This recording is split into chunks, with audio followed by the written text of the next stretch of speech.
you guys have come so far and the industry's changed a lot in the 20 years that you've been in business or 21 years or whatever it's been. What's the next 5 years look like for you guys? I mean, where are you headed? Where's the platform headed? Where do you see the industry heading? How you, Yeah, we we're are looking in we're other doing, spaces? Like, we sure, are you looking we outside of are oil and actually gas?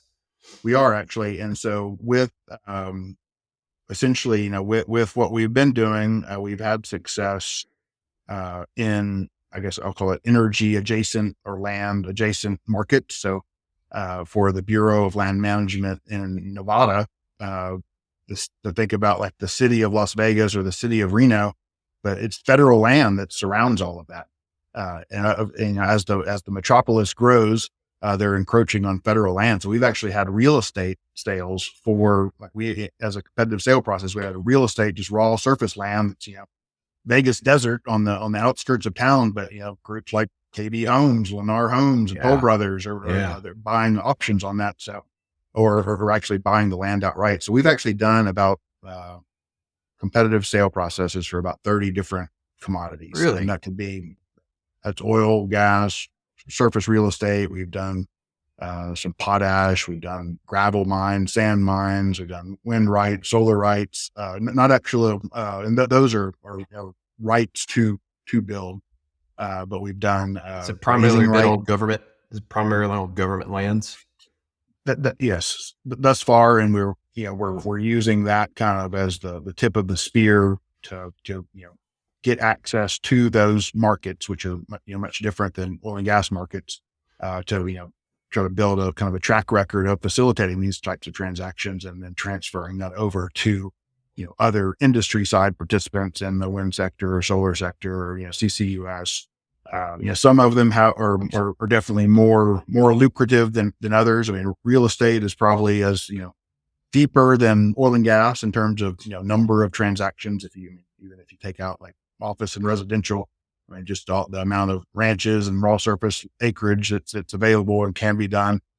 So kind of moving in those directions. So like we're building out our platform, and part of that, building our platform for different verticals within kind of these land and energy adjacent type assets. And some will be more like, this is a listing service or a marketplace business, kind of like how EnergyNet started. And some will be more bespoke type, boutique advisory, like, you're putting together a position to put, 60 windmills up, somewhere, and it's more of a bespoke, trying to get everybody, coordinating that transaction to happen rather than just, 2,000 transactions per year or something like that.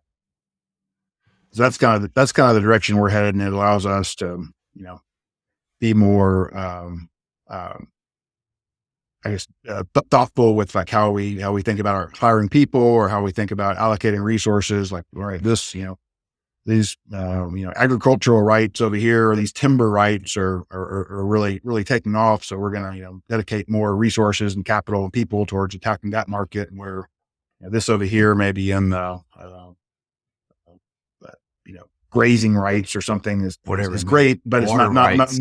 water rights. Maybe it's not as lucrative, so we can kind of push and pull the dials back on what's working at any given time. So But you guys, we'll have verticals set up, vertical, like, entity names, and structures set up for kind of each of those verticals. That's where really where utilize we're the headed. same And then technology, but have your business units geared and specializing in those arenas to try to put those deals together and put them out to the market.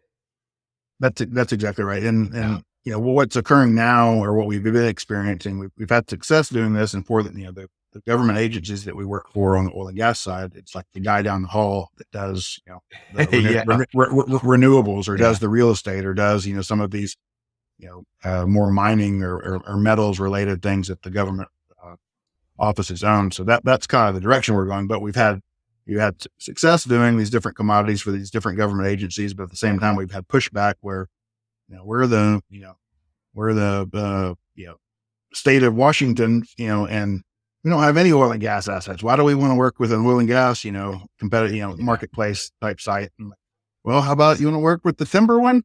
Or do you like money? I don't care if you're right. But it's some of it. And then from the oil and gas side, we had definitely clients like, what are you guys doing selling cabins in Montana? I was like, how many people you have over there? It's like, it kind of, hopefully it will help kind of define our focus and allow us to kind of So you excel at guys, what we do well.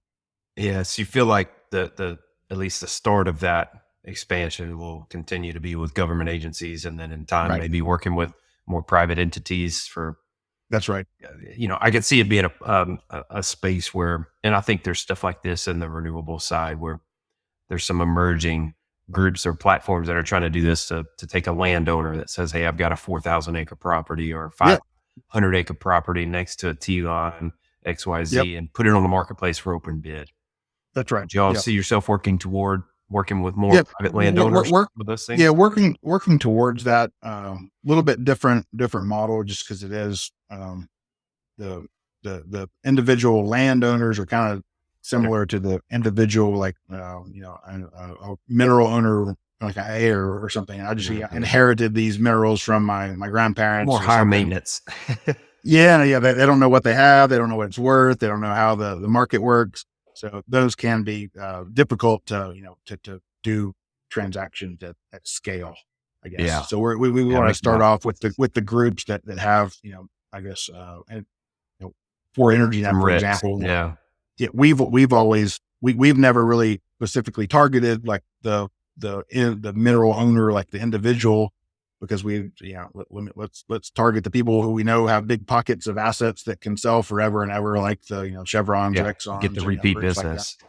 And Yeah. then one other area that we're trying to get more traction with is some of these companies that have, in themselves, a massive amount of either mineral holdings or even leasehold, and almost replicate what looks like a state or, federal lease sale, but just for private companies. Here's 60,000 acres that Wirehousers. meet. Yeah. Yeah, Blackstones, Wirehousers, groups like that have this like big positions that, you know, they right now they do it kind of a one-off basis when people contact them. But if you could have it more of a formulaic, structured process, we think it would really get a good result. That makes sense. Well, we're excited to see what the next 5, 10, Yeah, 20 yeah. years holds for you guys.